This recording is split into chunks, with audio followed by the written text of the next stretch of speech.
Hello. You might have noticed I'm running a little bit late. Not super late, but a little bit late. That's because this is an insane day where too much is going on. But we can but try.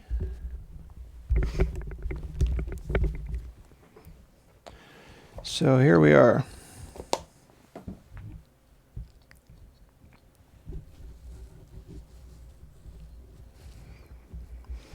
Gearing up for our live chat once more.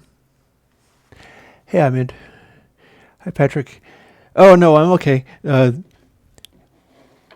was happening, it's not so much that bad things are happening, but good things are happening that are somewhat awkward and eating up all my time and stuff. So I had to run my car over to the mechanic because it's getting inspected. And it's getting inspected like 8 days after it should because I finally managed to get tires for it. So that's pretty cool. And I even got decent tires for it. I quite favor Michelin's, although they're pricey.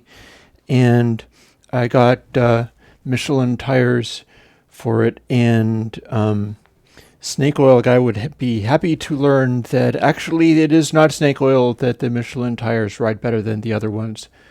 It comes with Yokohama's.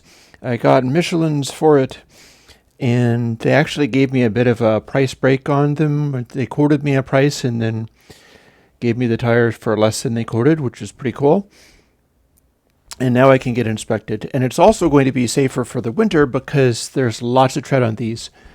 So yeah, and then what actually made me late was on walking home from the mechanic, because I had to leave my car with the mechanic. I swung by the grocery store, the local one that is, Lissai's here in Bellows Falls, Vermont, and got food for getting me through the rest of the month, because a couple of times a week I make tacos for dinner, and so I get ground beef for that. I find ground chuck works better than fancier kinds, so that worked. And also a 10-pound bag of chicken breast, because I stir fry stuff with chicken and I make rice, and I have like chicken and rice many times a week. So I got a bag of that that's in the refrigerator right now, and getting ready to be portioned, and I managed to do all of the hamburg and portion it and put it in the freezer. I went from 6-ounce to 4-ounce portions for making my tacos with, which is all to the good, because that's like beef, which is a really bad foodstuff to rely upon for all kinds of reasons. Not so much, I think, health reasons, as it's just super inefficient. If you were going to be getting into being a vegetarian or whatever, that's actually a much more efficient way of feeding people, or indeed anything. But that is a big rabbit hole. Now that'd be a weird rabbit hole, is like figuring out how to eat nothing but rabbits, but no, we're not going to do that. So, I'm Bo. I'm not necessarily that the day ain't even finished yet, because once I am finished doing this live stream, I may have ideas for plugins to do, because that's one of the things we're going to do, is free associate a little bit about what we can do with biquad filters, which I released yesterday. And then I got to go to the bank and deposit money from Patreon and such. And then I got to pick up the car. Hopefully there's not going to be a problem with the car, and hopefully I'm not going to get a random telephone call in the middle of this from the mechanic needing to talk to me about it, because I've done a modification to the car also. Whereas the deal with the change on the car, I really haven't thought things out very well. The deal with the modifications on the car is I have Had a custom exhaust for some time here. This is one of the things I like to do with vehicles. And with a 2014 Impreza. Well, it's been really hot, Bo. Also, I'm wondering whether maybe I'm going to just drift into dressing up fancy more often than not. Although in the winter, I bet I'm going to be still relying upon that heavy monk robe bathrobe because it's just much warmer than anything else. And sometimes that's really important. But on a day like today, it's not what you want. Anyway, I had been doing stuff with the car, and I had set up this air intake that was basically like replacing the air filter with a fancier kind, like an AEM or something. I forget exactly what. A more free-flowing air filter, in other words. And then I built this sort of thing to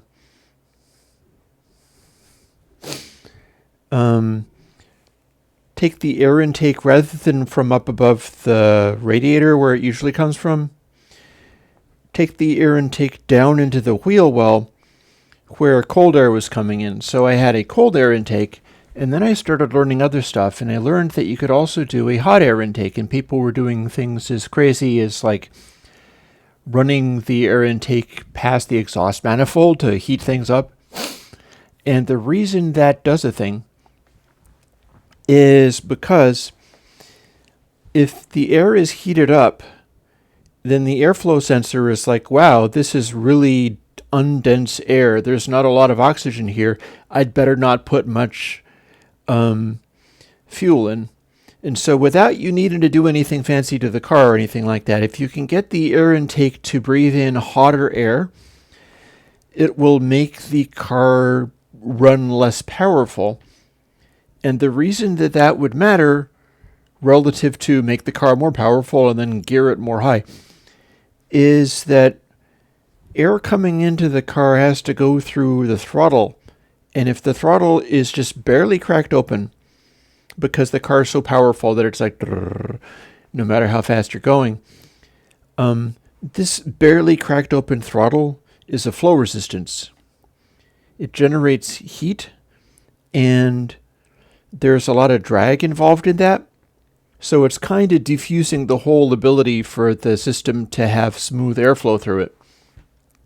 Whereas if you weaken the vehicle by making the air hot air that it takes in, then what happens is the car can be much weaker in behavior without hurting it in any other way.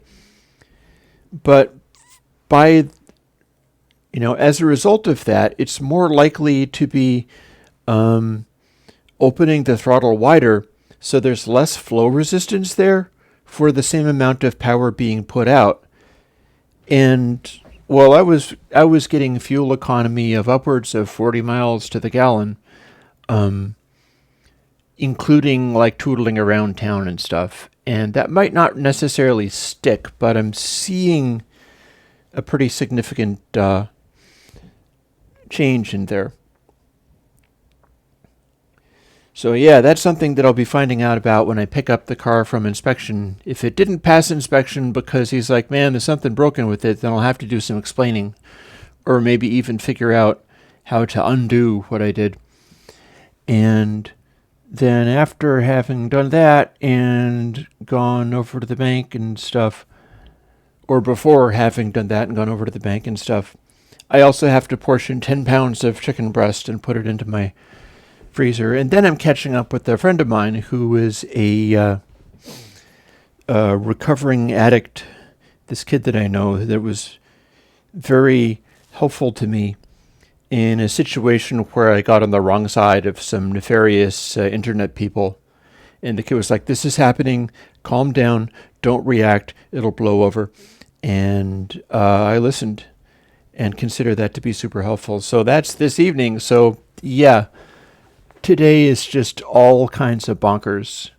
It's just completely, so much. And, that's fine. It's all good, I guess. But that's why I tuned in a little bit late today is because I was doing one of those tasks. I was doing the putting portioned hamburger in my freezer so that I don't have to deal with that going forward throughout the month, which it'll probably last me a good long time because I cut down the amount that I use. Oh, and also I was making a cup of coffee. Yay.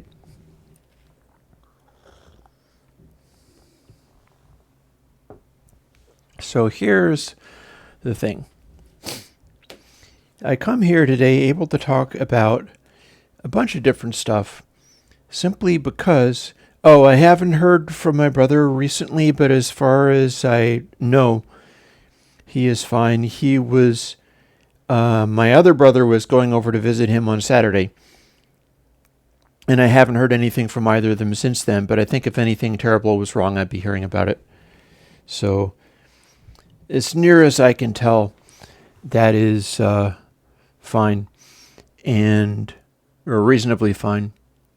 And that whole situation is part of the reason that I've been evolving my lifestyle, getting a little bit more into exercise, cutting down the amount of food that I eat, because, I'm the same bloodline, potentially, the same family background, and run into some of the same issues. One of the things I have to remember about is to not just flog myself onwards with incredible pressure until I blow up, because I wouldn't have thought that this brother of mine was going to blow up from, having strokes and stuff.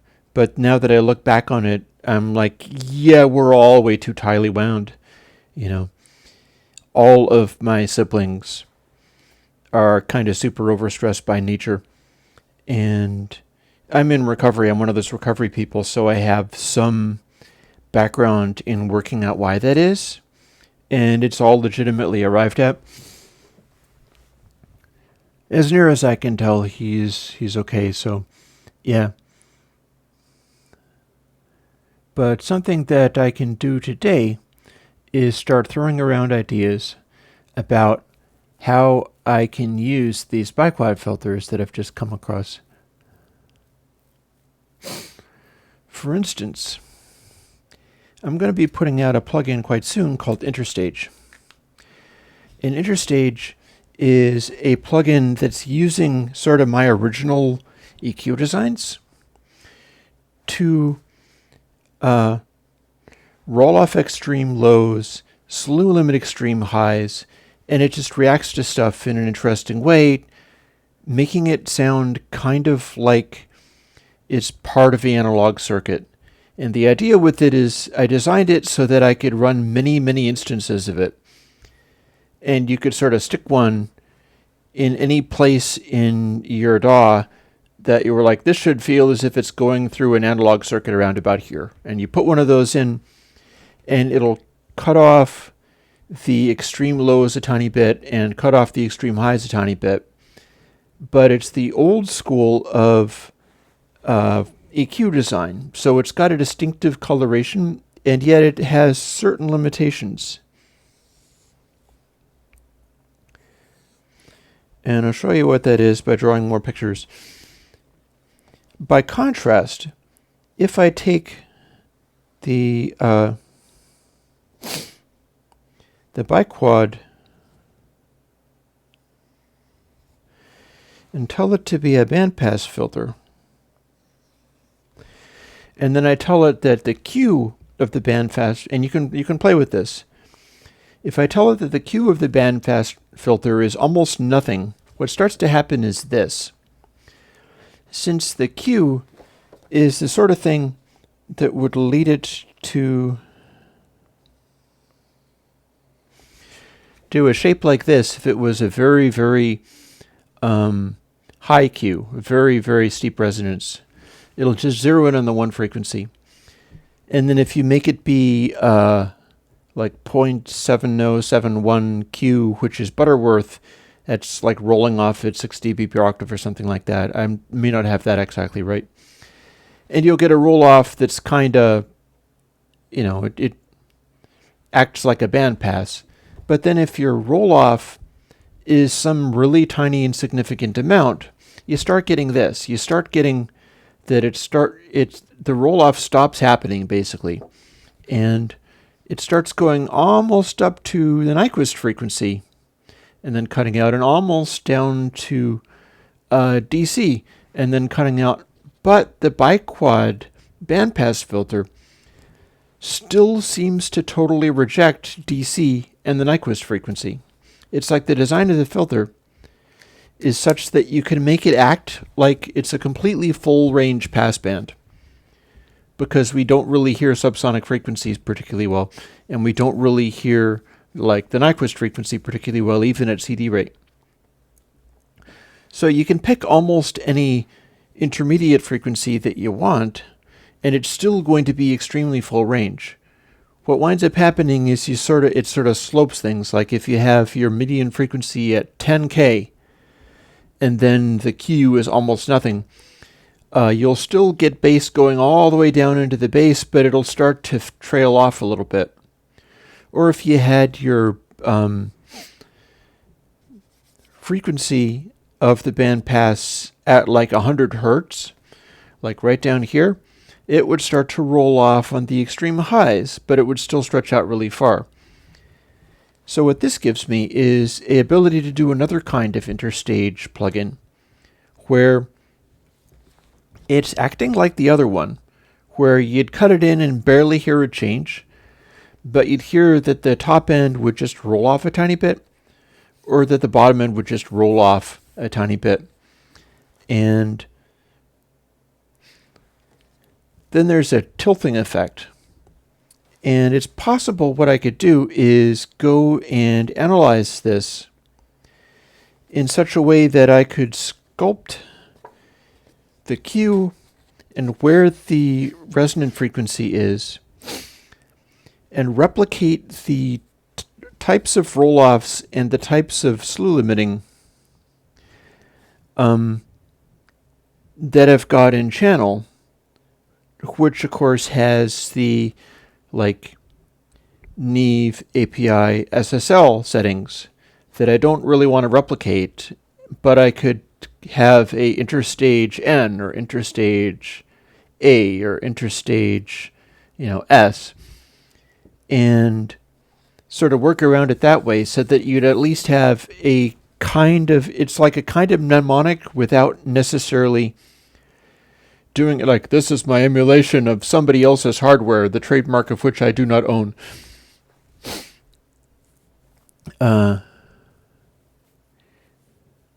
Here, on some of the commentary, you don't need to dislike the stream. The experiment was about the biquad. So, not that I think it would necessarily hurt me, but I'm very curious, because having asked for that, I think it was an unusual enough request that I got like 130 or more dislikes on the screen just by saying that, which is way, way, way more than the interaction I get from any other stream. So basically what I need to do is start seeing if I get huge numbers of hits, suggesting that YouTube started hyping that to people. And if I don't get an excessive number of hits, I will have disproved the theory and discovered that actually dislikes don't help you whatsoever and don't count as engagement so much. My suspicion was that maybe YouTube is actually benefiting dislikes over likes. And I'll be able to find out about that, because if there's a huge boost to the viewership of just that video, that'll tell me that dislikes are better than likes as far as engagement for YouTube is concerned, which would not be an unreasonable conclusion. I could see big data spitting that out, saying like, okay, well, this produces this much watch footage and this much people being driven to the video, but this produces way more because it's controversial and somebody's mad. And if it's a soulless corporation whose only purpose is to get more people watching, they could very easily be privileging that, and I'd like to know if they are. So we'll find out. We'll find out what is happening with the big data by that little experiment. And I could do another video where I say, please like it unless it is more likes than the previous one, in which case don't. And just do another little experiment coming up, assuming that I get the similar amounts of viewership. But these are things that I could do to try to rough out an estimate of how that kind of stuff works and whether either of those things are particularly good at triggering, what YouTube will do. And of course, there's also a risk that I'm running, which is if I'm doctoring too much with stuff that's under the YouTube hood, then they might kick me off or something, be like, oh, you're not supposed to be experimenting about that. You'll learn privileged secret stuff that we don't want anybody to be thinking about. So, if I go bye-bye on YouTube, I'll have to figure out something else or just beg for mercy or whatever. But again, less so than the revenue thing from likes versus dislikes.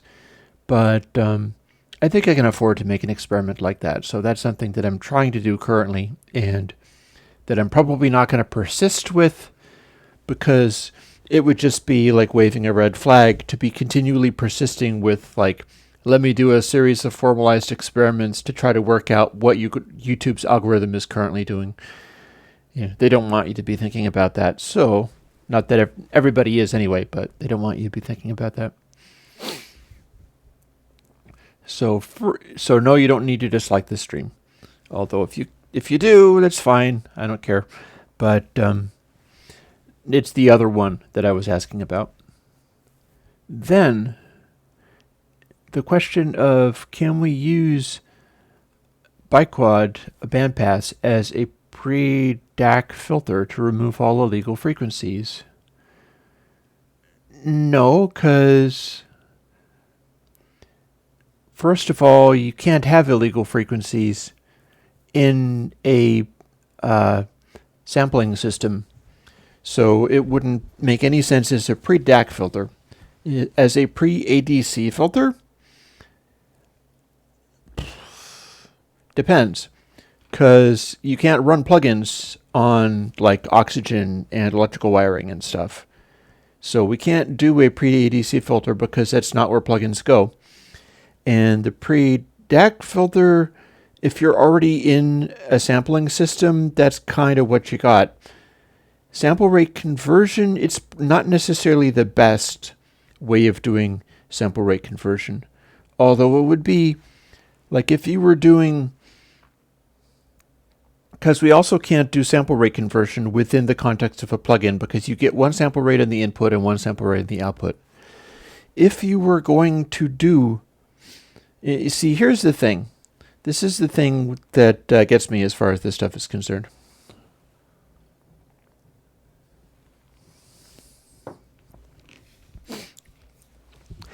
If you took this picture, like the bandpass, where if you expand it outwards, it's still rejecting the extremes, but it's doing it real steeply. And you changed it so you were like, okay, I want this to be cutting off at 22.050K, but my sample rate's going to be 96K. Well, then it's going to extend this out, and it's going to cut off in this way at 48. It would literally be 48. So you won't get this rejection because that's an artifact of how the bandpass filter is working. We don't have a way to make a simple biquad filter do a infinite cutoff at a higher sample rate. It'll be more gradual. It won't do this anymore. So, and as far as making, this is fun. This is very Airwindows right here, because it's me figuring out okay, what would actually happen in the sampling rate with the Micros theorem and stuff. And I have enough experience that I can start throwing around ideas and being pretty sure of where I stand. My impulse is that this is not going to really help you after some distortion code. Nor do I have a way to do a perfect, if you were going to do a thing where you could generate the second harmonic and only that, so you wanted your input band to be a perfect brick wall cutoff above 10K. Well, the thing about how this works is, and that's kind of like Unbox. I programmed unbox, and it does stuff like that. But when I define a cutoff frequency in the audio band and make it cut off, we don't get this behavior anymore. I think this behavior is bandpass specific, and it's specific to how the because that's what I'm seeing happen. I think this is specific to how the biquad works within the sampling theorem. Because since it is a bandpass, it's designed to not handle impossible frequencies. And in my experimentation, I found that if you programmed it in such a way that you told the frequency limit that it could be 0, or it could be the Nyquist frequency, the plugin just died. It just screamed and died. It broke. It started giving an infinite output or something like that, and it was just complete disaster. So you can get near to 0. You can get near to Nyquist with the frequency, but you can't actually get there. And I think that's what's happening with the bandpass doing these really sharp brick wall cutoffs as its behavior, is you start expanding the bandpass, but the frequencies that can't get through are still the frequencies that the filter can't handle. And since it's a bandpass, it's got a limitation both on the extreme top and the extreme bottom. When you're defining a frequency in the middle of the passband, like you would be doing if you were going like, this is my distortion and I need to prevent any frequencies from getting through, what you're going to get is, and I'll draw this a little lower volume so you can see what happens. You start increasing the resonant frequency, the Q, and this angle gets steeper, but it also puts a bump on the end. I'll draw another one.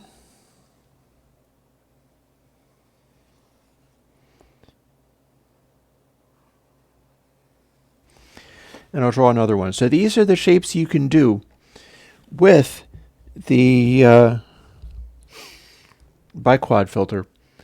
This is going to be your Butterworth, which is the 0.7071 of a Q. And that is called that because Butterworth figured this stuff out.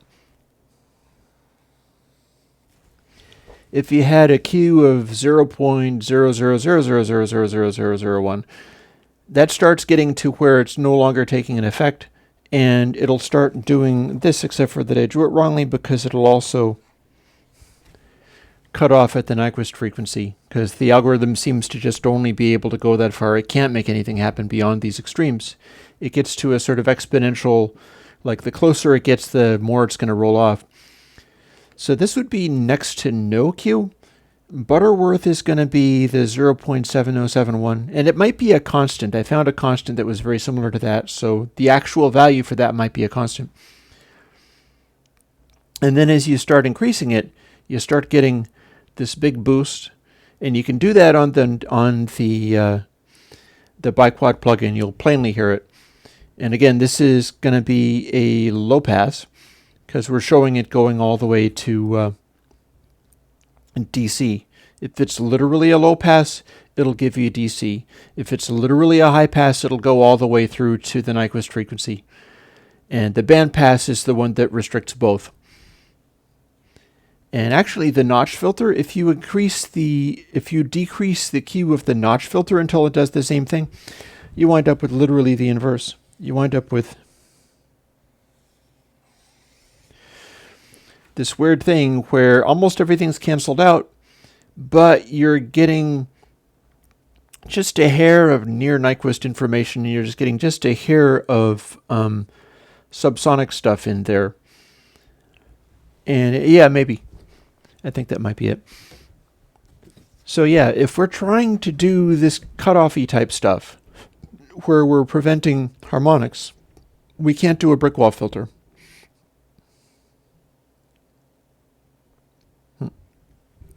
I have perhaps an idea about that fire. So we can't do a brick wall filter and get rid of potentially aliasing harmonics in a distortion because it'll just start doing a steep resonance. And we could stack a bunch of these on each other. If you do 2 or 3 poles of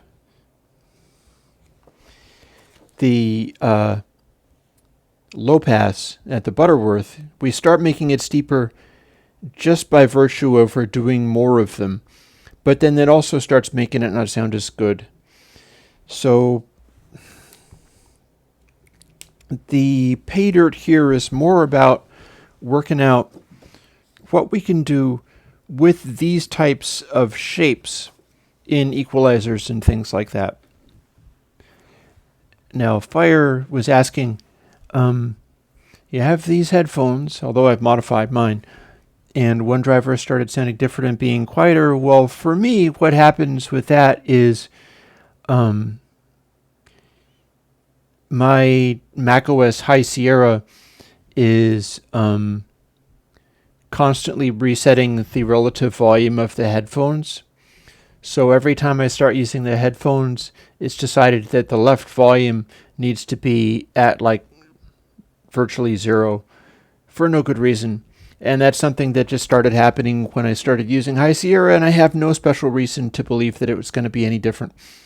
So, but in the case of your headphones, I'm thinking probably you blew a driver, or maybe one of them came loose and came off the headphone or something like that, or a wire frayed.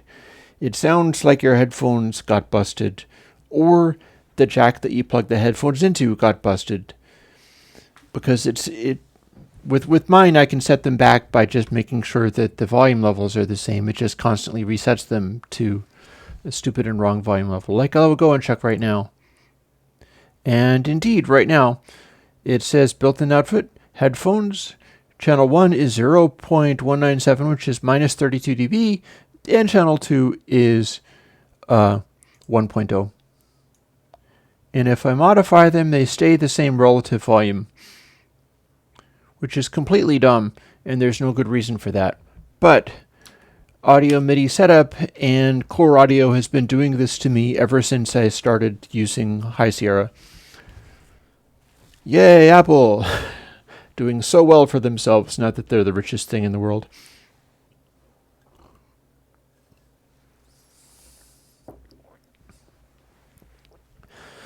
Mute Tourette's mentions that the DC blocking sounds like a great payoff. I completely agree.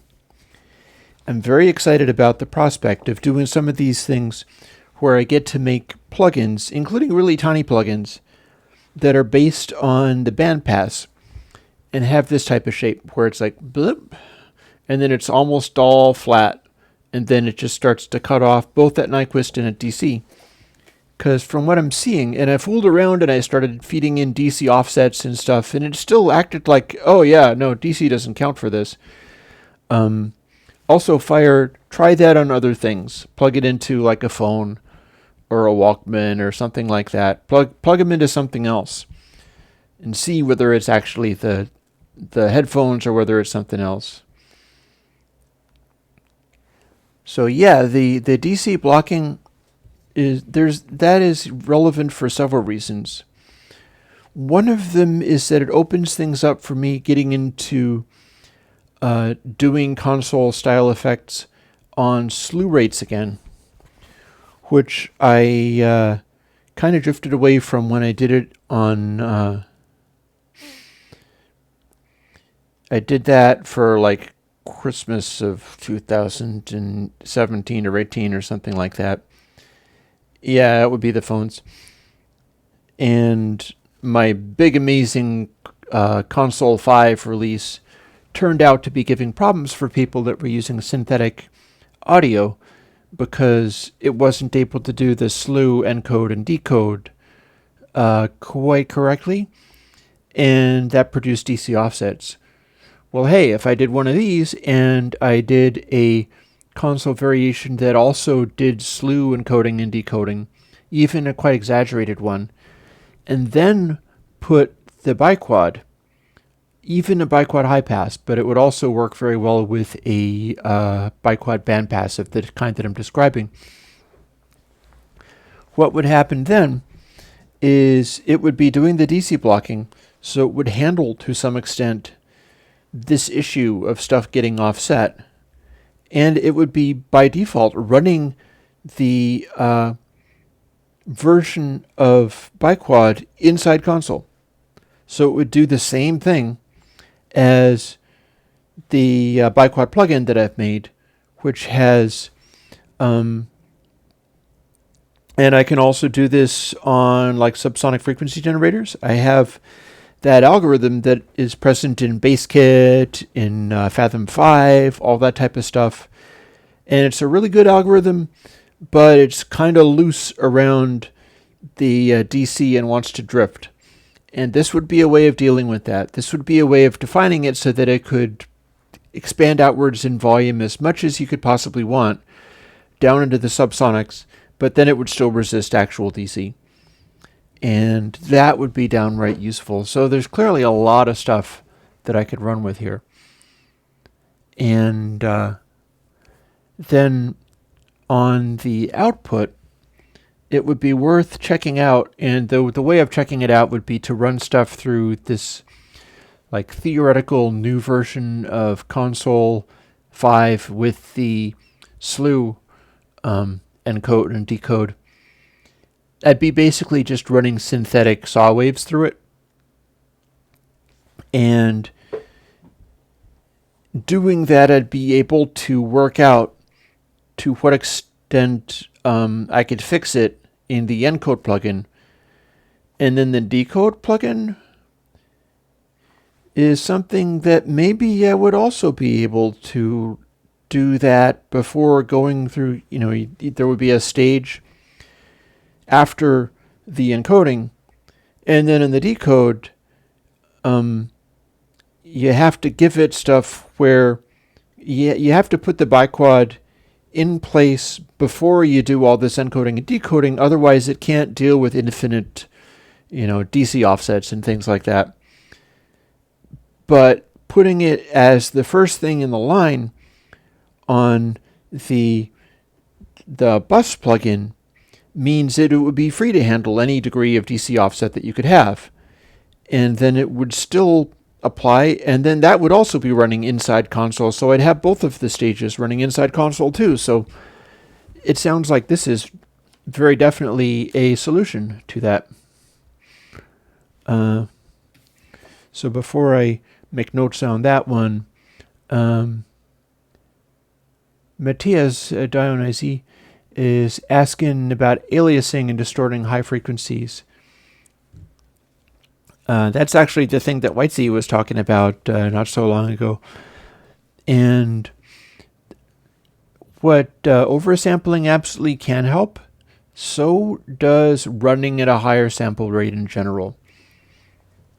And this is one of the things that becomes an issue with just digital processing. That's why I favor the... Well, now hang on, mute Tourette's. Not necessarily so, and I'll show you why. Matthias, the quick answer there, and ask further questions if you want more, is oversampling helps, running at a higher sample rate helps. And anything that you can do to stop the harmonics being that high, including like pre-filtering into your distortion, also does work. What I'm saying with this kind of talk here is that you can't really do a brick wall pre-filter with biquad. That's all I mean by that.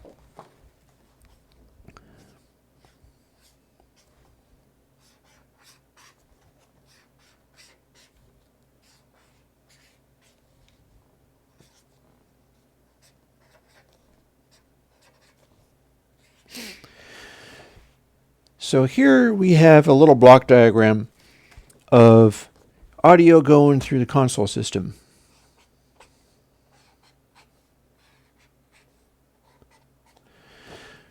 And there we go, and then there's our output.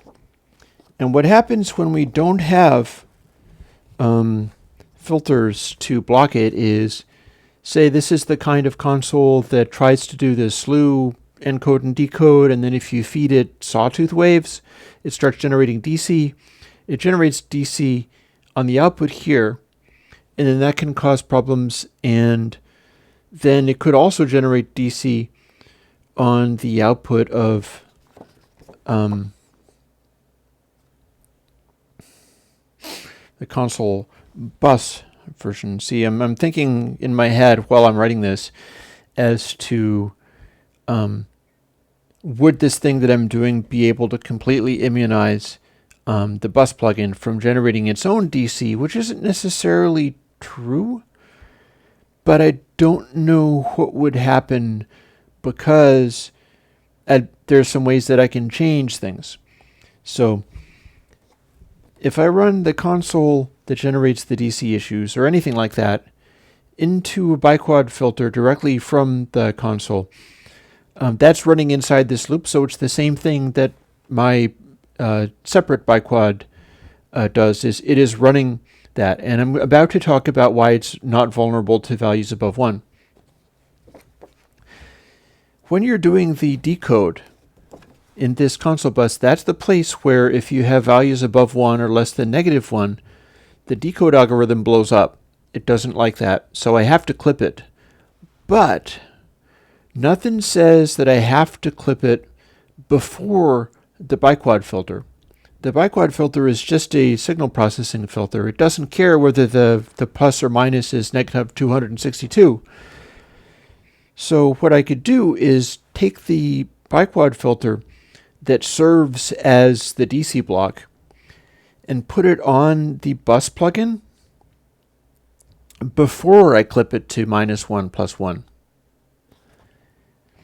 And if I do that, then it can take very high inputs or very large DC offsets and then still be able to handle the result of that, clip that to 1 or -1, and then go through the output thing. So that is a way where I can still have this also contained within the console system. Still get the sonic benefits from doing that on that processing, but also be able to handle like big offsets that I otherwise might not be able to handle. And in both of these cases, I could run the bandpass variation that just rolls off the very edges slightly, and that'll exaggerate whatever tone shaping it's getting.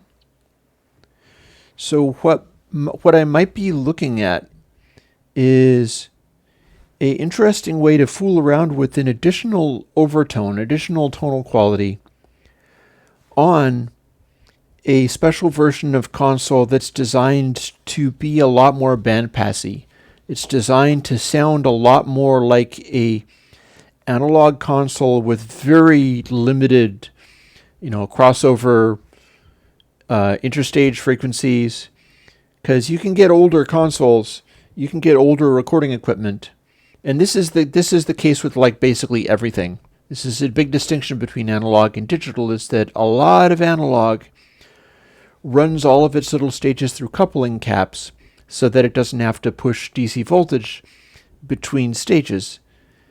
So that means you keep running through these coupling caps and you keep rolling it off, and also larger caps are more expensive, so there's a money aspect into there, meaning that they will end up rolling off, like they'll decide to roll off at 40 hertz rather than 20 hertz because it'd be 4 times as expensive to extend the frequency down, and also it's going to start to take a toll on the highs when you voice things so that the signal can pass that much super low bass. You start rolling off highs because of the way the capacitor is constructed.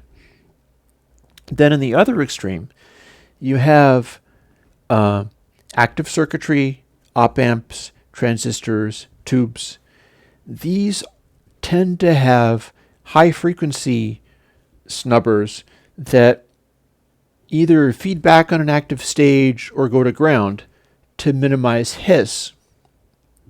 Because a lot of these circuit elements, if you don't control them in that way, they'll hiss. They'll be in high frequency instability and it'll be bad. So it's really normal for analog circuitry to have pretty substantial roll-offs. Like if this was, we're back here in this much scribbled on page, if this was your DAW's maximum and minimum, like 0 and 22K, there's going to be a lot of stuff where the highs are literally more like this, and the lows are going to be more like maybe that, because you might get a certain resonant effect around the corner frequency of the low frequencies, and it's going to roll off more than a digital circuit would. And then the highs are going to start rolling off faster, although since they're analog, they don't have to care about a Nyquist frequency, so they can go beyond what the digital one could. But they're going to be many dB down at the point that they hit like 22K. Normal analog circuits roll off a lot of this stuff. And when we like the sounds of a big old analog mix with a lot of that stuff going on, often what we're hearing is circuitry that just does a lot of that band passing. And then the mix that was being done involves things like, in modern times, like sub-kick microphones on kick drums, or use of equalizers to just boost the lows a lot or boost the cymbals. You'd have to go back to the 1960s or the 1950s. And this is one of the things that I can end up talking about when I finally get to doing the Wednesday evergreen record analysis. You'd have to go back to the 1950s and 1960s to get a situation where people's normal recording was through regular old microphones that didn't go through a bunch of EQs on everything and a bunch of compressors and everything and stuff. Back in the day, and this is from even some of the most successful bands, they were recording stuff directly and not doing things that were all that fancy on the mixdown necessarily. And you'd get more of that bandpassy effect, because we'd be hearing more of the individual microphones as a sort of collective recording without a lot of weird boosts. Like if you've got a situation where your highs tend to do this, and here is 22K, but your analog gear in the 1950s and 1960s, you're going through output transformers or whatever, coupling caps, capacitors to get rid of hiss, and it just starts rolling off a lot.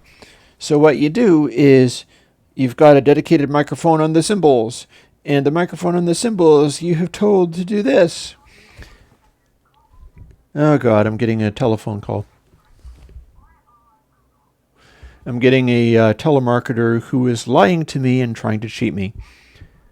It's those Google idiots. Anyways, you make I wonder if you can even hear that. I'm going to talk so loudly that I can't hear it until it shuts the hell up. You take your cymbal and you run it through an EQ so that the EQ is just cranking out these frequencies like mad, and you mix that into your final mix. And the final mix can't really do all that much with it, but it's making it kind of act like that, and it sounds like you're a little bit more flat because you have an element in the mix that is all cranked out and boosted up here. And that's how they did it. That's how they did it for a lot of this stuff, especially as you get into the mid-70s and later. That's when people started really getting into the well, why can't I have a microphone on my hi-hat? Why can't I have a microphone on this or that? Can't we make it brighter? Turn it up, do this thing with it.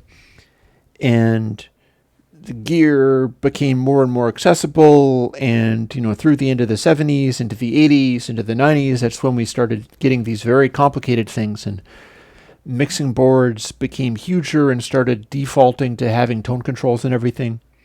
And they started making the tone controls more effective and doing more with them. But in the analog world, this is based around cheating this kind of behavior. You got your main channels, and they're basically doing this. It's a very organic sound. There's a very visceral sense to something that's that raw. But when the gear and the hardware and the tape and everything like that is all doing this to you, you start including elements that are like this, and it gets the overall result to act like this. But some of your individual elements, like your bass guitar, is not going to have 10K information in there. Even if it's just straight up a DI and there's no equalization done on it, the basic EQ curve of the top end on that element that doesn't have a bunch of EQ on it is going to do this on analog gear and analog recording devices and stuff, because it just all kind of combines together into this bandpassy effect. And it's the same in the lows, where your lows would tend to roll off, and then the tape head bump is going to do some of this to you. But a lot of your intermediate stages are going to be restricting it. So in analog mixes, you really don't have an issue of just lots of subsonic lows coming from everywhere and adding up and doing weird things, because there's that automatic bandpassing. And that's why I think there's something to be gained from doing a version of console that builds in this type of behavior, where you got the encode, and then in the middle on both of the plugins, there's going to be a biquad based really wide bandpass, and it'll become a question of how do I want to voice it. Do I want to make some of these where it's leaning towards the highs or leaning towards the lows or whatever? It can make different selections for that. And in general, I would like to avoid, well, I mean, it depends, because I always like to avoid throwing all kinds of fiddly controls on things, because you need to be able to put stuff in and go. When I do the interstage stuff, both the one with the original design and the new ones that have the biquad stuff in them, excuse me, the interstage stuff is going to be just place it and go kind of bandpassy style effects that is not fiddleable, because there will be no controls. It'll just be like, okay, put this in and then start using it. It's not going to have knobs and stuff on it. One of the problems with console, although not necessarily console bus, is that console really needs me to have a input pad control, because people aren't necessarily able to put it after the fader. So they need to have some way of dealing with that kind of stuff. And also people really, really want channel strips and things. So it's a logical choice to build something like that into console, where it's like, okay, here you have your gain control. Oh, also have a treble, bass, and middle control. If you leave them flat, they cancel out. I can do that so that, and that's another trick that I can show you a little sketch of.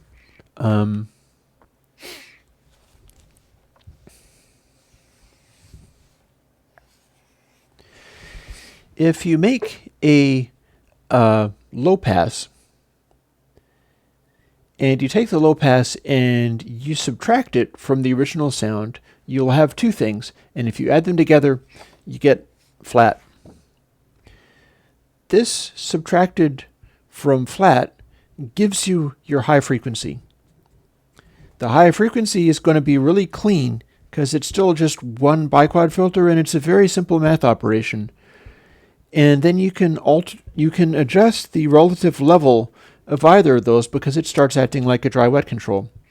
Or you can set the level of both of them to like half, in which case everything is going to come down in volume a little bit. You wind up getting a equalizer that's made up of these, I think of them like constructive solid geometry operations in 3D, where you're taking a thing and subtracting it from the other thing. And if you added them back together, you'd get the original thing. And since the original thing is raw, unprocessed audio, long as you have enough word length on the calculations, you can be sure that no matter what you do, like you can do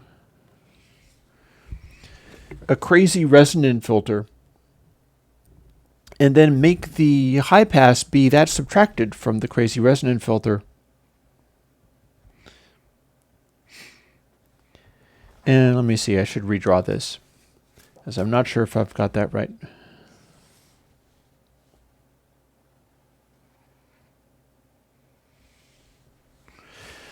Supposing you had that, and you wanted to take the, subtract it from dry in order to get a dry channel.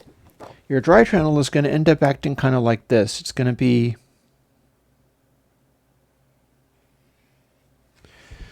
a sort of weird thing where you got your dry channel, and then there's going to be the inverse of whatever resonant weirdness you have here. But if you do it that way, even if you've got some kind of funny resonant boost on the mid-range one, if you subtract it from dry and then add them back together again, you're still going to get flat. What happens is if you kill all the highs, you get the funny resonant behavior of the mid-range. And this could be useful because you could do things like have a mid-range that rises to a slight peak rather than just being pure Butterworth. And that could have the effect of, if you were cutting down highs, it will accentuate the mids in a particular way. You could set it up where you want it, and that'd give it a voice. That'd give this mid-range control a kind of tonality, and it would also give the subtracted version a kind of tonality too, because I think what would happen is you'd get your roll-off, and then it would get much steeper as you went into the resonant frequency. So you'd have this way of, the more that the mid-range frequency resonated and got louder, the more the high pass, the treble part that you were doing through subtraction, would cut out those same mid-range frequencies, because they'd be trying to be louder, so they'd have to be quieter in the inverse of it. And that might also be useful. It might get it so that if you were doing a composite, and say you've got flat, and then you're trying to apply this thing where it's like, this is the place where the mid-range frequency boosts and then cuts off, but instead you're boosting highs, not the mids, or you're ducking the mids, you'll get a behavior that looks kind of like this. This is going to be your high boost. The more you boost it, the more it'll start taking out whatever mid-range honk you had, taking out whatever the area is that is, your accentuated mid-range, your mid-range that goes to a sort of a peak at its highest point. That means if you're boosting highs, it's going to complementary take out a bit of that mid-range accentuation. And I have a feeling, I'm not absolutely certain, but I have a feeling that it should be possible to pick out some frequency bands for doing this with, where it would be really useful. It might not be a very big frequency. It might just be like, okay, this is more than Butterworth, so it's a tiny exaggeration. But the idea of being able to have a highs where it's like, okay, I want to boost highs but not mids. You start boosting the highs come up, and the upper mids that you think of as mids start ducking back just a little bit in order to accentuate the distinctiveness that you've got on the highs there. And it's the same thing for lows. Like you'd have your lows, and let me see. More paper. I'm drawing on all my paper. It's the same thing for lows. Like you'd be doing the lows also with a low pass. Because the way this works is Let me see if I've got a suitable paper for continuing this with.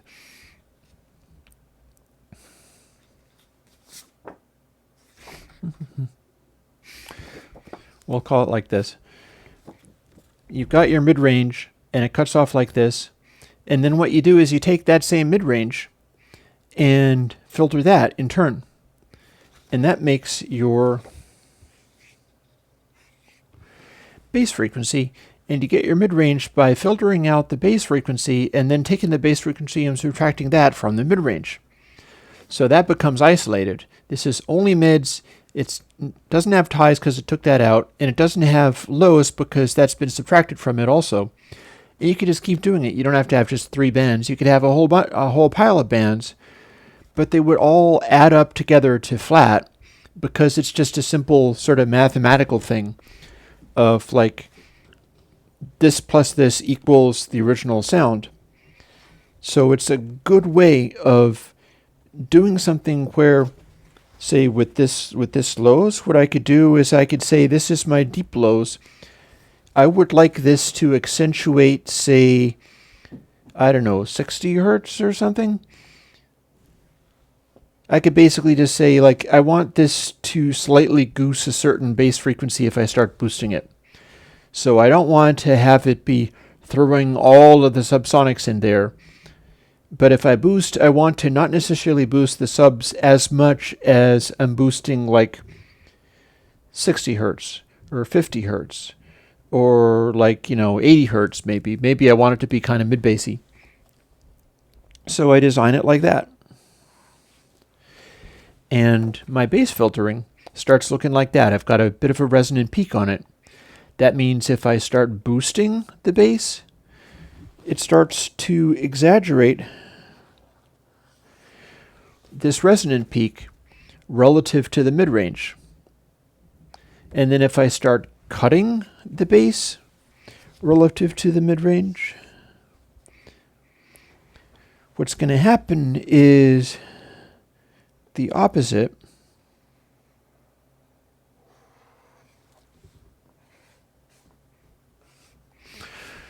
Where I'll see the inverse of the shape that the boost was. Oh yeah. So I can make something where the point of the corner frequency is accentuated. And by the way, we can do parametric as well. This is something that is still possible. I can make it be parametric too. It's just it becomes a problem of how many knobs do you want on the freaking thing, because it can be overwhelming and basically a just complete workflow killer.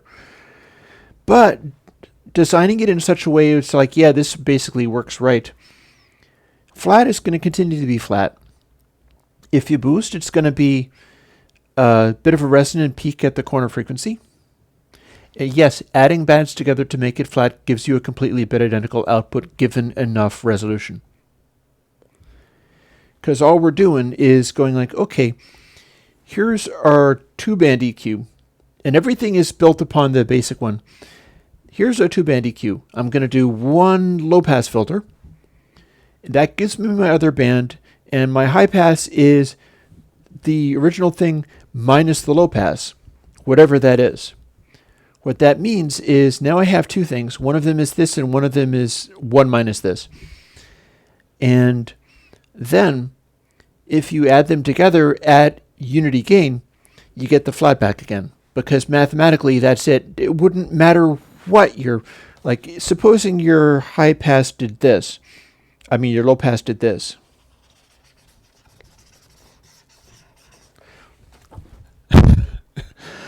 That's a ugly curve. But if you were doing it in this way, you go, okay, fine. Here is flat, and my high pass is now flat minus this. And that makes your flat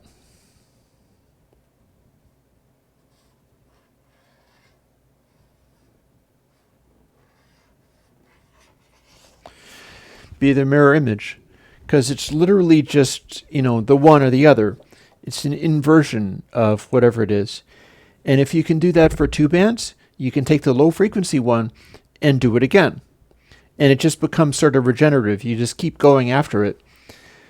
And the reason I'm talking about doing that with low passes rather than high passes is I think you can get away with more in the way of doing this processing on low frequencies because you can always average them and smooth them to get closer to the exact values that you want, whereas high frequencies are more delicate. And if you did something where there was potentially tiny little errors over and over again, you'd pick up on that faster in the high pass. So it's better to do it with low passes. But yeah, using the low frequency kind of thing, it'd be possible to do a slightly resonant quality, or as resonant as you want, where you'd boost and it'd be like, okay, this low frequency boost that centers around 60 hertz, I start boosting it a lot and I get more 60 hertz than I get like 10 hertz. So I get a lot of punch out of it, but it is also developing this slightly resonant quality. And then flat is just flat. And then if I start removing it, I'm starting to suck out that 60 hertz that I originally was boosting, and which might be exactly right. And I'm also sucking out that extra resonant quality, but I'm not killing as much of the lower frequencies, and that might be useful too. Hey, Whitesy. Yeah, so there are some very, very useful things that I'm looking forward to doing with some of these biquads, because I don't think people normally think about stuff that way. I have a feeling that the normal way of doing cookbook EQ design is people go, oh, okay, so I should make an EQ that has this corner frequency and this corner frequency, so here's my original signal, and I'll give that to the biquad high pass, and these are the only ways of doing it that I'm allowed to use, so I'll do that. And then here's my biquad low pass, so I'm going to give it to this one algorithm, and then I'm going to give it also to this other algorithm that is not the same. And then we're going to sum them in the end and hope that they're the same. And I think that's probably A, a world of hurt, B, unnecessary amounts of processing, because you can do the subtractive thing. And C, it's overlooking the possibility of having slightly resonant qualities on this. You don't need to stick to just Butterworth for the curves. If you're doing this subtractive thing, that means they will end up adding up to unity gain anyhow.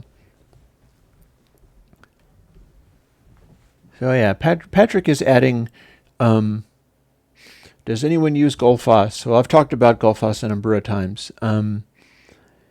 One of the things that I don't like about it is that a lot of our tone qualities from things come from resonances and stuff like that. So as far as I'm concerned, there's a limited number of uses that you would use a thing like that, and there's plenty of other reasons where you wouldn't necessarily do it. And interestingly, a Whitesy video that I saw went on about some of that stuff. He was fooling with some kind of magic make stuff sound betterizer, and I was deeply unimpressed with what it was doing, simply because it was, and I'll use some paper and we'll talk about that a little bit as well, especially if you're interested in my take on that, Whitesy, because there are good and bad things about how that software did its thing, and there's real specifics with what I would do that is different that has given me good results before. Let me also touch on some of the stuff that keeps coming up. For instance, Ohim says parametric EQ needs an airband. Well, you would get an airband. There would definitely be an airband, because the top part of what's left over when you subtract the first low pass qualifies as an airband. So you just design that low pass in such a way that if you just start boosting it, then that'll work like your airband.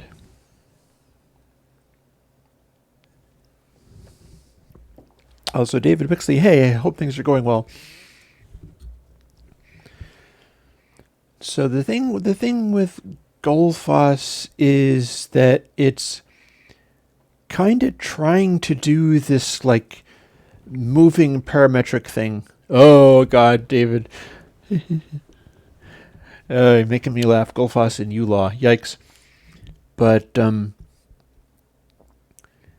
in my opinion, you don't necessarily want to take out resonances everywhere they appear.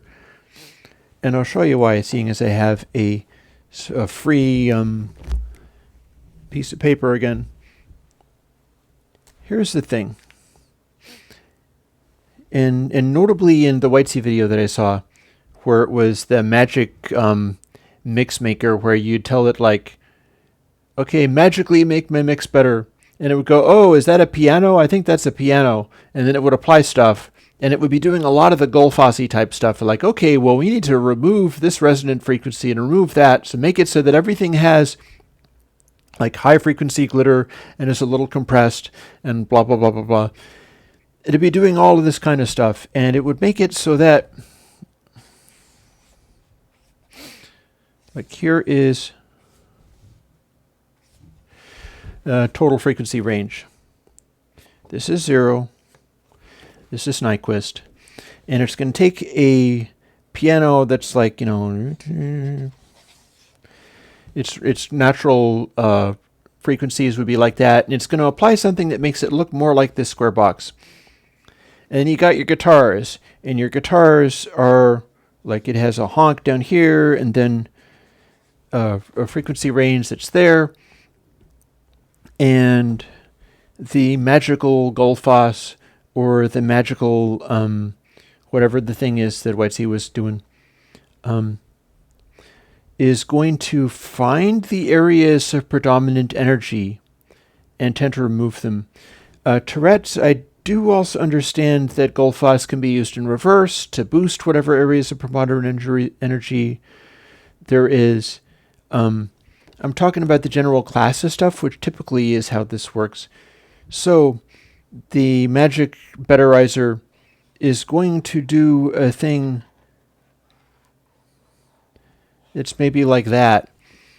And it's going to take the guitar that has this behavior and like extend it out here, flatten it there, maybe give a certain level of boost that they think is good. And then typically always extend the highs. Everything has to always extend the highs. And then you got your hi-hats, and your hi-hats are going to be shaped like that because it's just a microphone, so it's not doing any roll-offs, and so you're getting more mid-range than you really need. And let's say the microphone is getting some shaking through the floor, and the thing is going to identify that it's a cymbal. It is some kind of crazy boost, and again, that goes up into the highs and like that. Here's what I do when I try to mix, which isn't constant, but I've done some pretty good work for people in the past. I helped mix Local's CD that he put out. He actually put out a cassette release too. Is I'll find the bass, for instance, and I'll be locating it here. And I'll be finding kick drum, and I'll be locating it kind of there, although maybe with some boosts. And I'll find a guitar.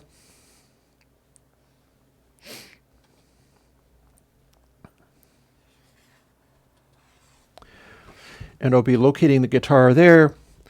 Say I got a bass guitar. You seeing what's starting to happen?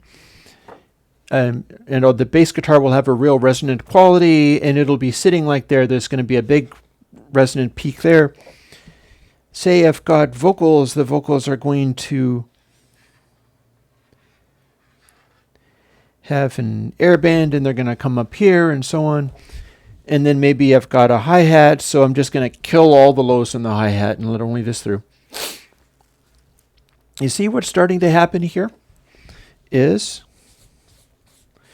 the composite of all of the stuff that I'm using is combining together to something that's acting flat, but all of the individual pieces have nothing to do with them individually sounding flat. And this is a very important thing.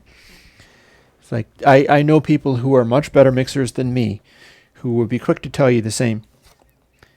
Because the thing is, if you're doing a mix that needs to generally, mix and balance and be balanced up,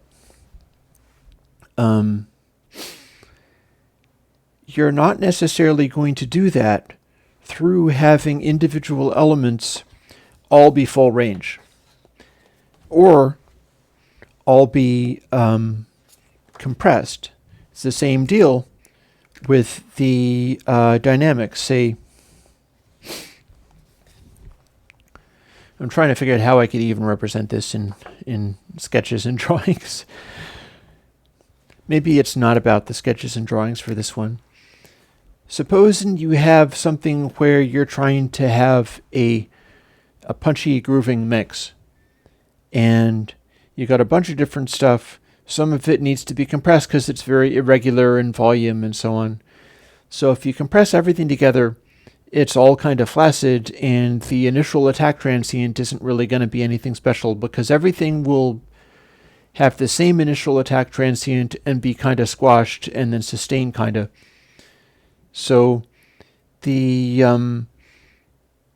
what you do dynamics-wise is kind of the same as doing it frequency-wise here, which is going like this. Low mids needs to hit and be percussive, so the element that I've got in the low mids, maybe it's piano, maybe it's a guitar that's not heavily distorted. You say, okay, guitar guy that's filling in low mids and stuff, turn down your saturation so that your thing sounds like it's going into a Fender Twin, and it's just like plonk, plonk, and it's like bonking you in the head every time you hit. And that's going to provide dynamic impact at specifically this frequency. Or say you want the high frequencies to be just full of glossy saturation and like shiny and shimmery. You go, okay, let's compress some of these cymbals a little bit. Or, we've got a synthesizer that's providing high frequencies. We'll take some of the spikiness off of that. And it works the same way as combining areas. And again, this is a trick that's pretty well known. This is a trick that is well known notably by Ted Templeman. And it was used on the Doobie Brothers records, and it was used on Van Halen records.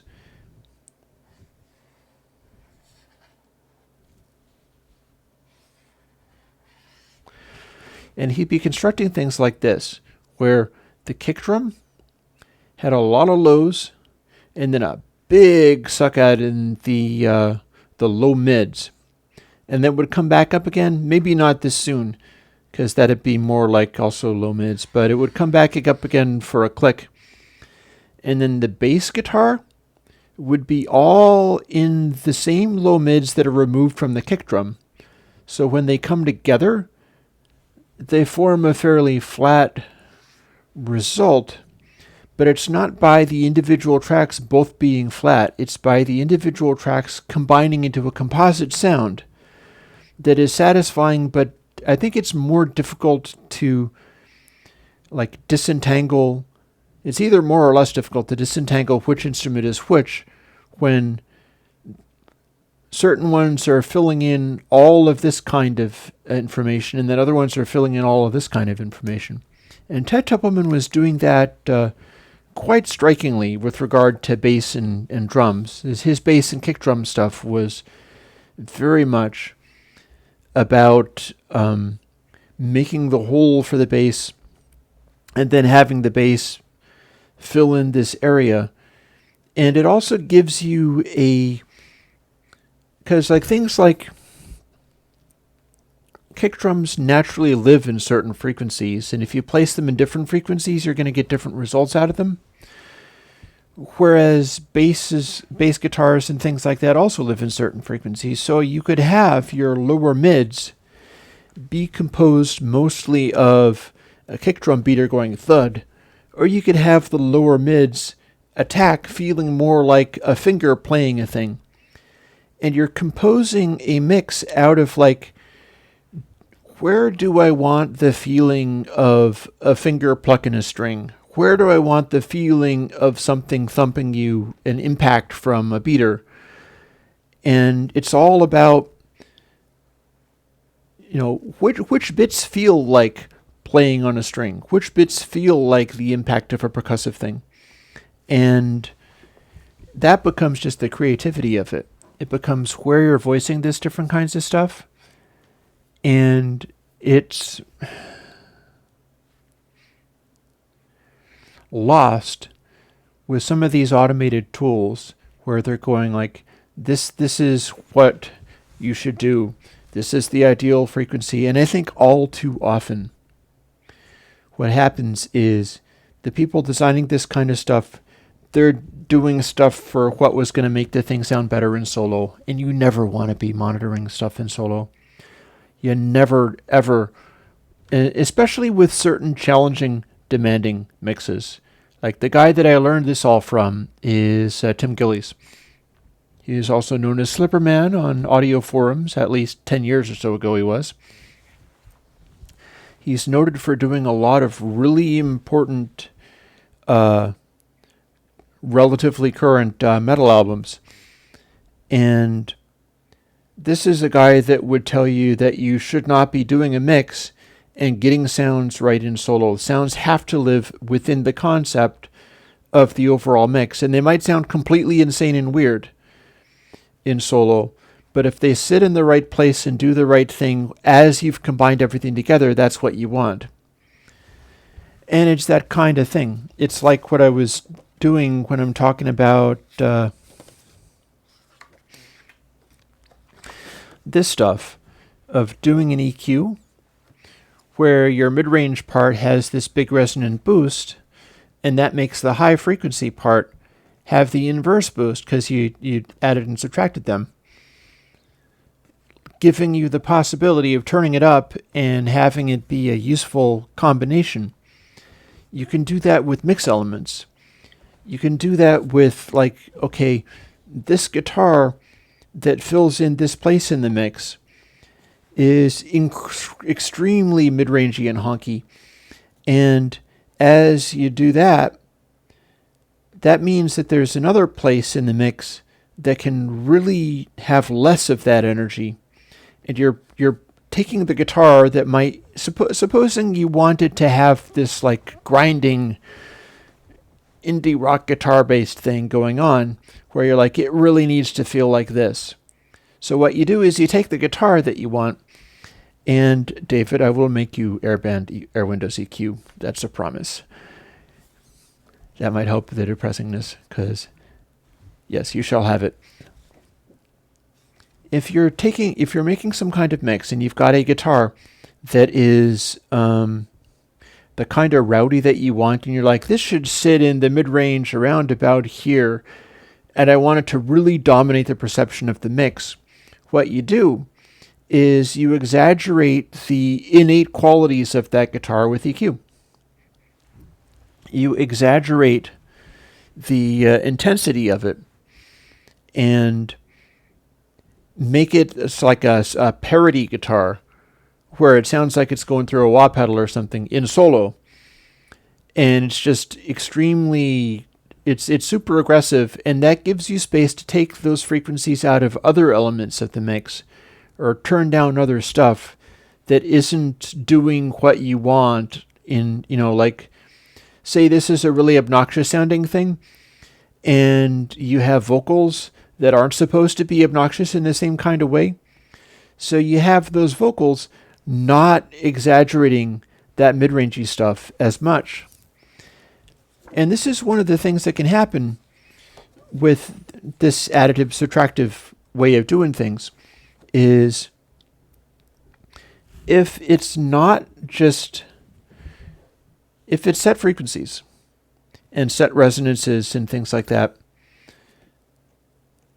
that means that something that you add on one channel, you might find that you're naturally subtracting it on another channel. and things will balance out.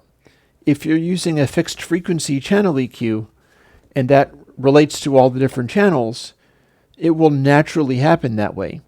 Like you will go, okay, here's my mid-range boost on the guitar. Yeah, that sounds about right. And then, like, okay, what's with this vocal? This vocal wants the mid-range to be a little bit less. Then the mid-range in the vocal will be a little bit less, and it will naturally start ducking the same place in the resonance that the guitar was boosted by. And ideally, doing it that way, it'll just sort of balance itself. Things will fall into place.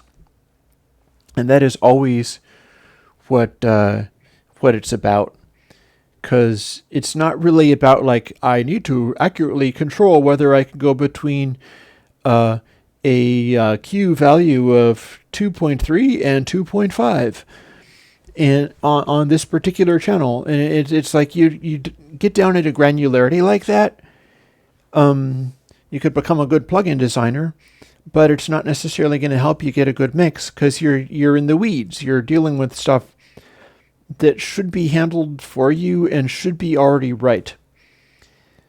So, there are possibilities here. Now, what I should do is, since I've got a half an hour to go before all the rest of the stuff that I'm doing today, and believe me, I can tell you more Slipperman advice. I would love to get that guy on a live stream. Maybe one day I'll be able to do that. I mean, part of the reason I'm doing this and enjoying it so much is that I was inspired by Slipperman doing many MP3s and he was calling missives and narratives and talking about all of this a huge amount. Back in the day, he's one of the first people doing a lot of that. So maybe I can bring him in on a stream sometime. I would love that. I'm going to have to ask him. It's been a while since we talked. I made friends with him because he went through some personal tragedy, and I expressed sympathy in a private message on another forum back when that was going on. And it mattered. He cared that somebody was, I know that a lot of people were saying nice things and stuff, but he liked that I was saying nice things, and he liked that I was another batshit crazy goofball, much like him. So, yeah. Let me scroll back, because there's a bunch of stuff that's been going on. People got really hung up on telling me that I didn't understand what Gullfoss was. And that's fine. I don't have to understand what Gullfoss is.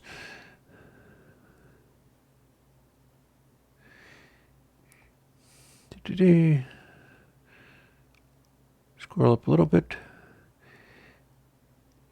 You see, I'm going to select this bit. Here's something that is worth talking about.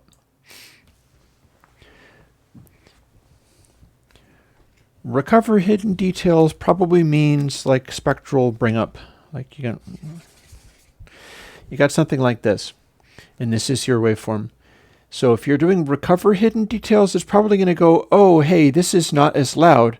Let's bring this up.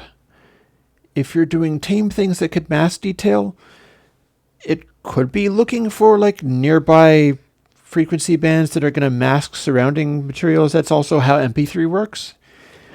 Pro tip, anything that is how MP3 works is probably not going to help you musically. But it could also be looking at taming things like intensity of a boost here so that it's not overwhelming nearby bins. In other words, it's like FFT bins, and it's thinking of things in terms of that. You can do that, and there's also been spectral analysis plugins for ages that use exactly the same kind of techniques. And here's what happens is it's still pushing towards a fairly even spectral composition, and you don't want even spectral composition in individual tracks. This is why I go on about this kind of stuff. You might want to isolate things like Slipperman would tell you. You would go on a fishing expedition. You'd look at this and go, let's put a big boost in.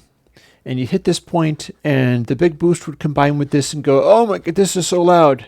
Okay, let's make a little mental note that maybe we want to cut this. And you go on, and you go in a big boost and say, okay, this down here was really quiet, but when I brought it up, it sounded good. And you go, okay, let's boost that. But it's not necessarily about going like, okay, everything that is down here that is quiet is good. Maybe only this bump here is good and this one is not so good. It's the fishing expeditions, and it's figuring out what kind of stuff should be brought down, brought up, or whatever. And especially as you go to really narrow band boosts, which my new biquad is very good at letting you do. You know, it is...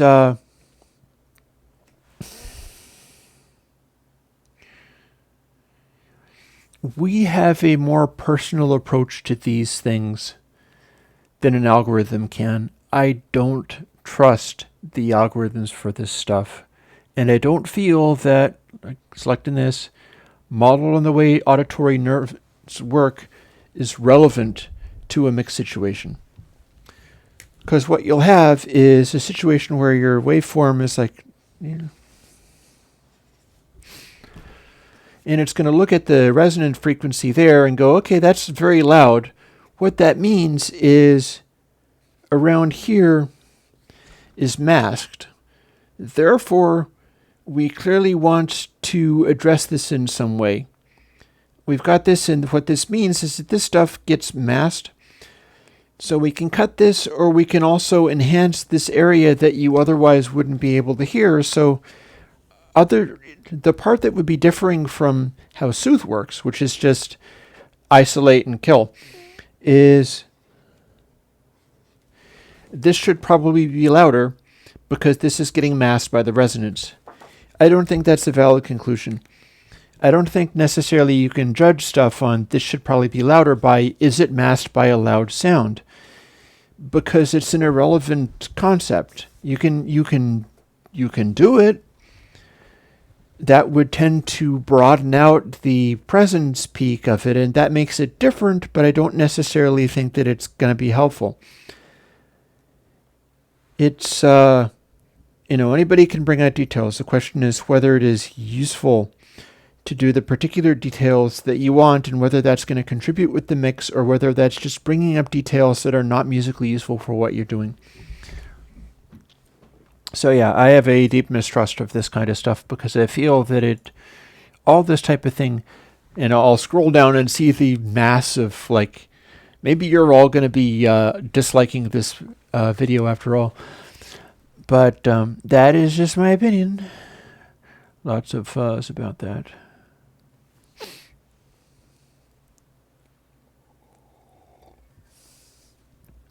Soothe or DS would, or Soothe or Gullfoss would be very applicable to de-essing. That is one area where you're specifically looking for unreasonably loud areas and specifically just making them go, okay, isolate, find, make quieter. So de-essing, different category entirely. Airband, Clariphonic, I'm not really sure what Clariphonic is. I know that it is a hardware device too. Airwindows Amp Simulator, you're probably going to find amp simulators from other people. There's a lot of people who are doing good amp simulators. I'm not sure that's necessarily going to be my forte. I'm also curious as to, if you want a amp simulator, what is it that you want specifically? Like, would it be okay to do an amp simulator that was very focused around clean amps like a Fender Twin and stuff like that? Amps that don't do a lot of overdrive?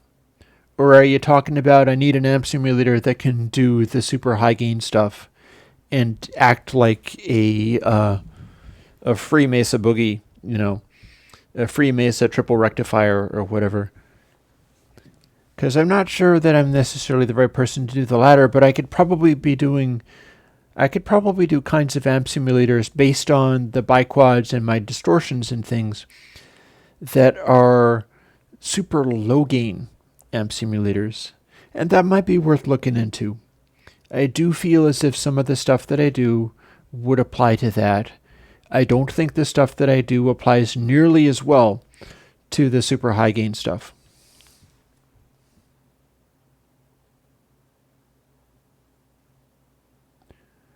Moving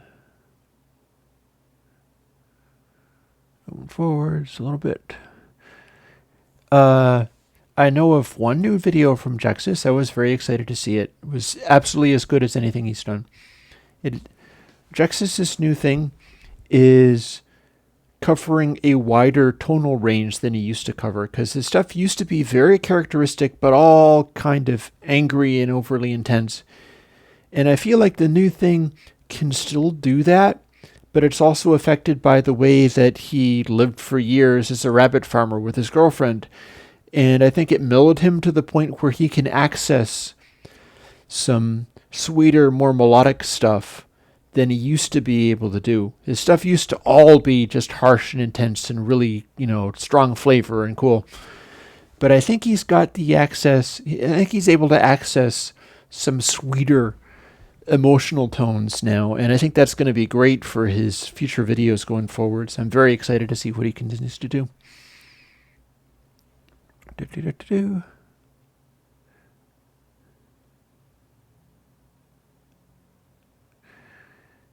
Oh, Tourette's, man, you're killing me, man. I don't have to use Skullfoss or Soothe or these things. I do my things. I don't have to do their things, and I don't have to try it.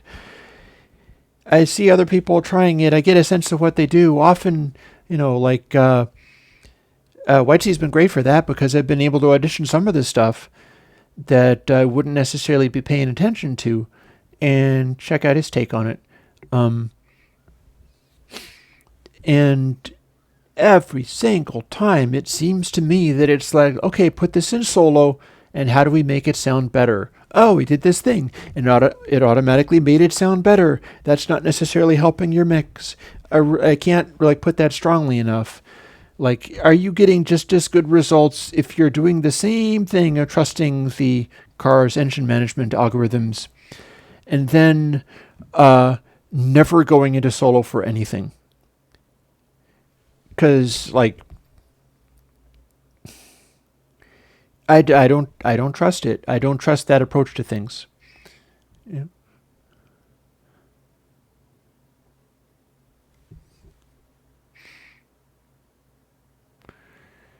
So Ahmed is looking for a VST that can clear all harmonics with the original sine. I'm not ready for that one yet. Airwindows original amp. Well, I have one. It's my Epiphone Valve Junior that I did a lot of stuff with. That said, I don't know. It depends. I think that the biquad thing is going to help a great deal. I think that doing the biquads is going to help a great deal, because that's going to make it possible for me to get some of these guitar-y-like sounds in such a way that, because part of the way that the guitar amp sound works is, I see you later, Tourette's. We can fight it out some other time.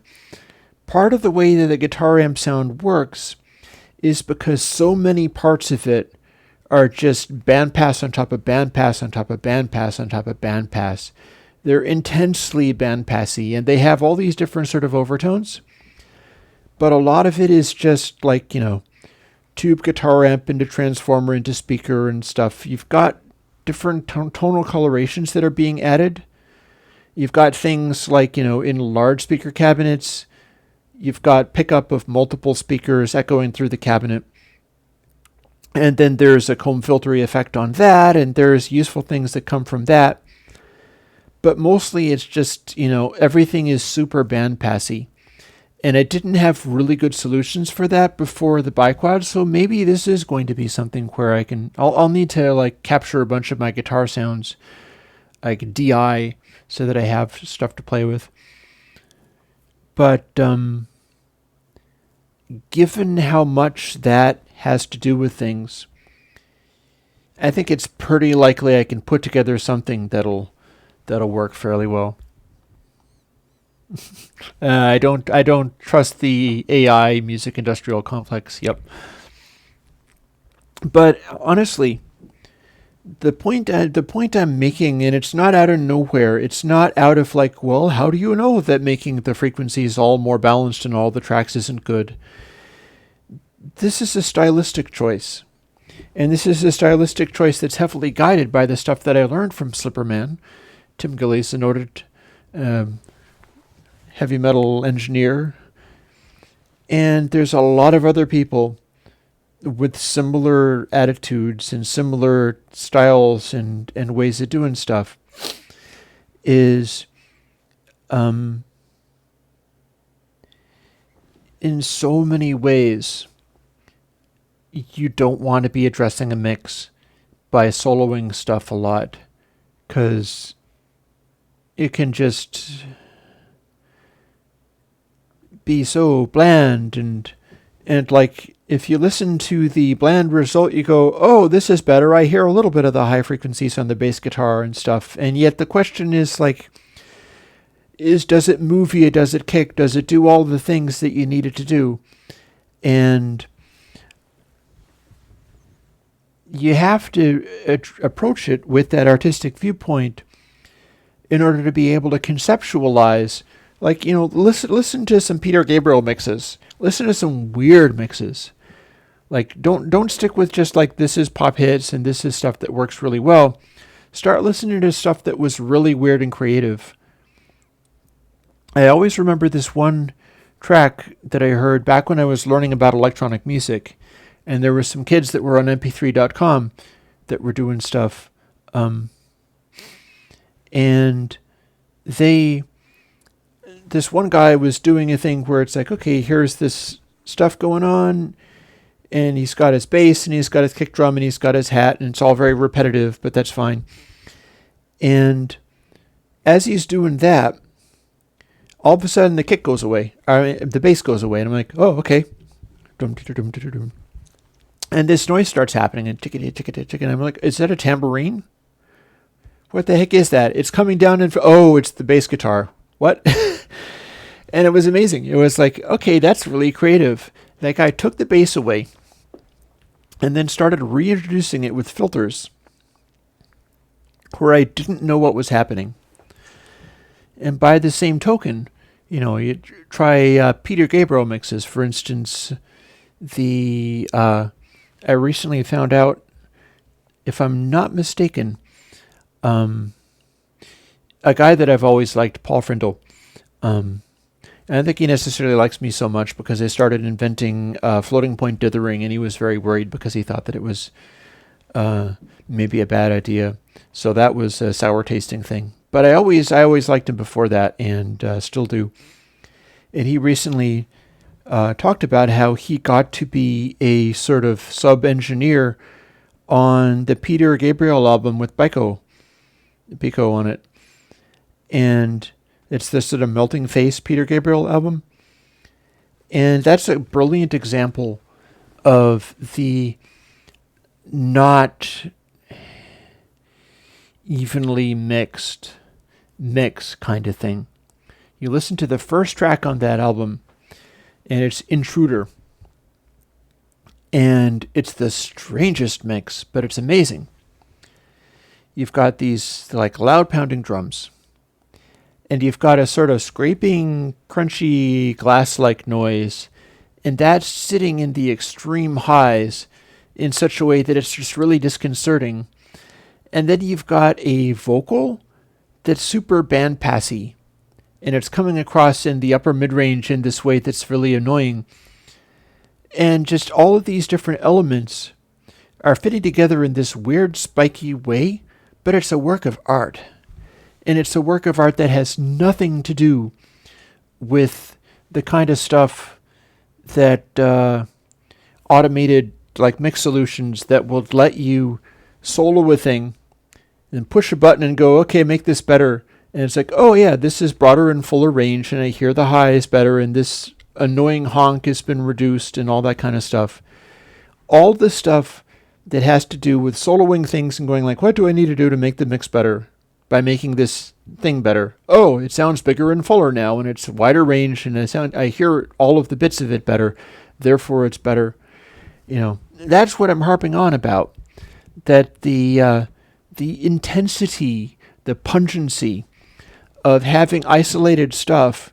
And I do this when I mix things. Like I mixed a guy's album and it came out super well. And one of the things I was doing was finding particular frequencies for like snare drums to bark in, or I could have a guitar and it's like, okay, so what can I do to make this guitar more pungent? And there'd be an upper mid-range area where it's like, okay, now that really honks. Now that guitar has a lot of presence and is really filling in this like, wow, that's a grungy, gnarly guitar without getting in the way in other places. So I was intentionally doing the opposite of all these mix tool things as near as I've seen them. I've never seen a situation where somebody was demonstrating. Maybe it will be YT, maybe you should go and try doing this and see if they can do it. Where people demonstrated this kind of stuff and they took a element and did the thing and it made it like stronger and crazier and more pungent and more focused in on like the guts of itself. I've never seen that happen. It always seems to just be like, okay, so let's blandify it a little bit and make it be more full range and broad and more compressed and just even everything out. And I love just odding everything out, as it were. I should stop ranting about this because I'm becoming obnoxious about it. Dislike and subscribe. Anyways, yeah, to watch some of these further comments, seeing as I got 10 minutes before I got to run around doing all the other stuff for today. Fender Deluxe. Deluxe is already kind of high gained for me, but maybe I'll be able to come up with something.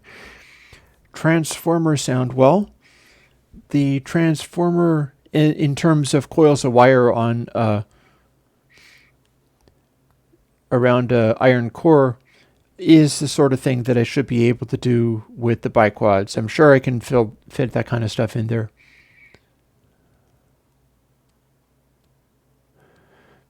Optimus Prime amp. I can probably come up with something. It would please me to come up with like, okay, this is the Airwindows amp sim. It does the opposite of all the stuff that I've been ranting about, so that it has this really honky mid-rangey quality. You can throw it on a isolated guitar, and it'll add a certain amount of overdrive and grit, but it'll also just keep band passing everything to the point where it's like, nah. That would be amusing. I'll probably do something like that. But yeah, Rick is talking about before leaving Audix D6. Yeah, I've actually thought about getting one of those from a kick drum element, but because of the same kind of thing, because I would be wanting to build a drum sound out of mostly sort of overall left and right mics. Currently what I'm doing is using sort of room mics, and rather than being over or in front of or behind the kit, I'm literally going on either side of the kit and pointing at each other, which is something that I enjoy greatly because it means that the early reflections are very, very stereo. And I get a fairly decent stereo balance, but it is still fairly medium, middle-centered. And then I do like having a degree of kick drum, but I'm thinking about getting a D6 and putting it sort of as in the front of the kit at about the same distance, so everything is fairly phase aligned, because that would probably give me, since it's not inside the kick, it would give me the sort of thwack noise of mid-rangey kick drum that's not super close mic'd. But using the D6 would probably help me fill in some of the areas that are not well served by just using another room mic for it. I'd be looking to get a effect that was kind of like your classic Ginger Baker sound, where it's not modern close mic style sound, but it's like old school, a little flat, but a lot of impact kind of sound with a lot of stuff going on. I'll see. If I do manage to do drum miking things that are creative enough that I start coming up with really original sounds, I'll make more drum mic sample collections and let you have them. Remains to be seen. Because one of the things I would like to do is get back into tracking on more like rock pop style of things rather than only and exclusively electronic. I just don't have a setup that lends itself to that super well at the moment. I've got the converter that will let me do that, but it's just not really very conveniently. Oh dear. Be careful what you wish for, Lamb, because you might get an Airwindows amp that sounds like, oh yeah, this is a Fender Champ from across the room. Who knows? I could do that. I could put together okay, this is a plugin that makes your DI guitar sound a lot like a Fender Champ from across the room. I think a lot of people would find that a really annoying thing to have done. Doesn't worry me, but those can be useful. Hey, the lead guitars on Layla were Fender Champs. Go figure. So if you like Dwayne Allman and Eric Clapton soloing on Layla, then rather than wanting the big amplifiers and stuff, you want little tiny Fender Champs that don't have a lot in the way of saturation there. All that whine is just a really tiny little amp with like an 8-inch speaker. And then the problem becomes, how do you get people to use it when they're used to needing to put stuff on, soloing it and going like, oh yeah, that's about right. See, it's big and fills up the whole everything and stuff. How do you get people to use stuff where in the fray, in the mix, it's exactly what you need, and then you solo it and it sounds like you got a wah pedal on it? I profoundly believe in the usefulness of all that crazy band limited stuff, and that's one of the reasons I'm so excited about having Biquad, is because I believe that's going to let me do some really intense things along those lines, and people will hear it, because you got to both do the super bandpassy stuff, and you have to have the digital problems of like quantization and such dealt with. Otherwise, you don't have the fluidity of it. If you have the incredibly band limited stuff and then less quantization, less aliasing, less all of that stuff, then you start getting the fluid quality of analog gear, and that's when it starts to really work in the mix. But you have to be able to do it, and then people have to recognize what they have. And that means being able to like isolate them, hit their solo in the mix, hear it coming across as like all like, why is this coming through a toilet paper roll? Why does this sound like it's coming through a tube? And having people accepting that, be like, okay, yeah, that's what I needed. So again, it becomes a creativity thing, and it becomes one of those things. Like there's a fellow on KVR who his feelings were hurt because somebody was criticizing me, and he came out with both barrels and basically tore the fellow a new one in a reasonably polite way, but people were teasing him about just being this difficult character. And I was like, yeah, don't be mean. I need you to be kind. And he was like, you should have PM'd me. And I'm like, yeah, but I needed other people to see that as well, because people do need to be kind.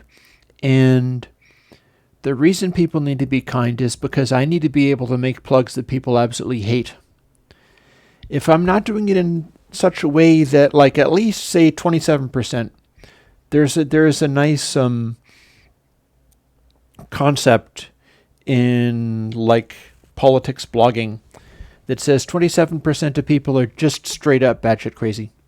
No matter who you are, no matter what position you're in, you will find that 27% of people are so completely bonkers that it's impossible even reasoning with them or talking to them in any way.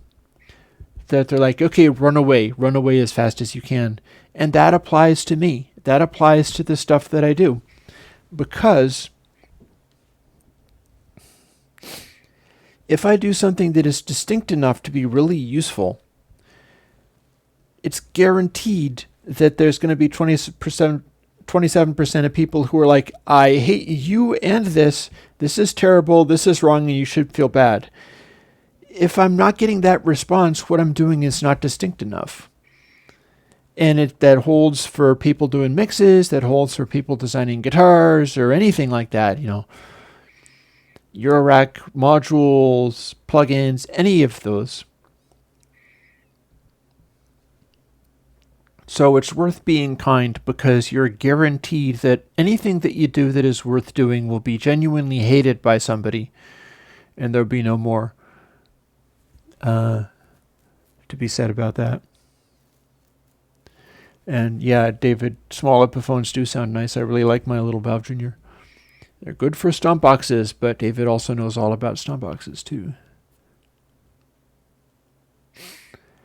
Yeah, so Ahmed, I don't...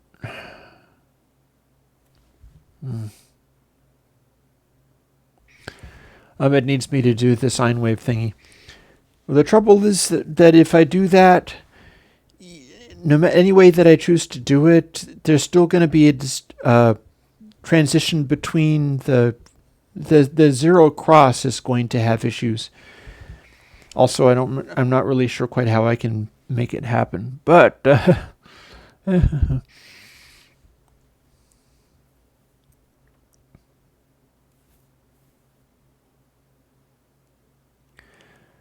plugin based on the RSI indicator. I'm not quite sure what that is. Repetitive stress injuries? I'll get repetitive stress injuries by typing all of these plugins. Anyways.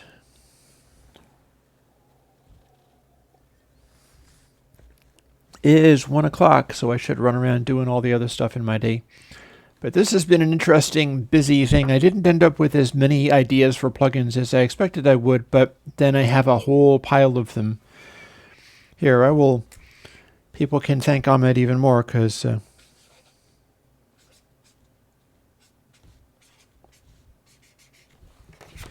got some...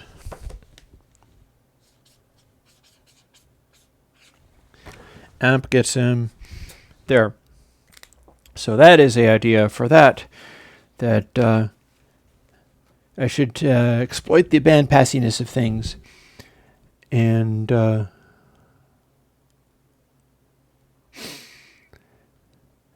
yeah, I'll write down RSI indicator while I'm at it too. Might as well.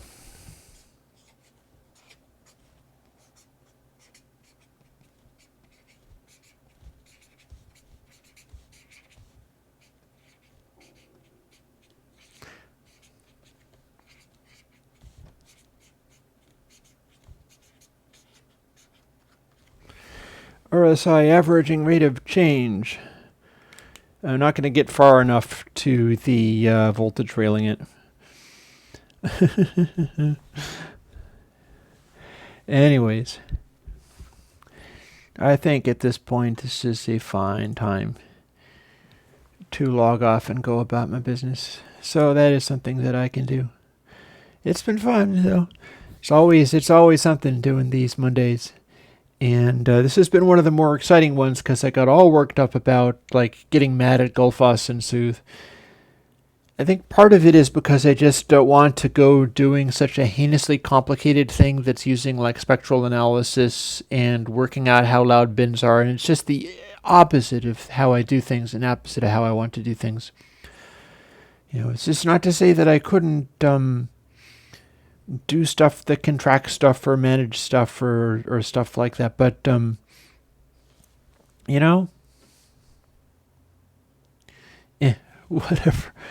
whatever. Anyways, we'll talk to you guys later, and let me see and take a moment to next week I ought to have a oldie but goodie, or at least an oldie but weirdie, which is Bass Drive.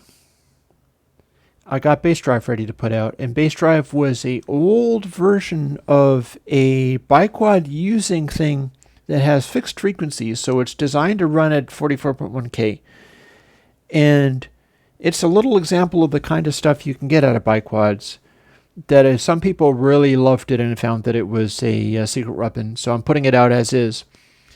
But what it did was construct the sound out of a bunch of sort of bandpassy type things and then distort it. And it was designed around the SansAmp bass DI in terms of its frequency ranges, so it doesn't become anything like flat when set flat. But it does give you a really strong striking sound, and people found it useful in a bunch of different things. So that should be next week. That's something that I can put out. Then I can start working on all these other biquad ideas. Anyways, I will see you guys later. Bye-bye.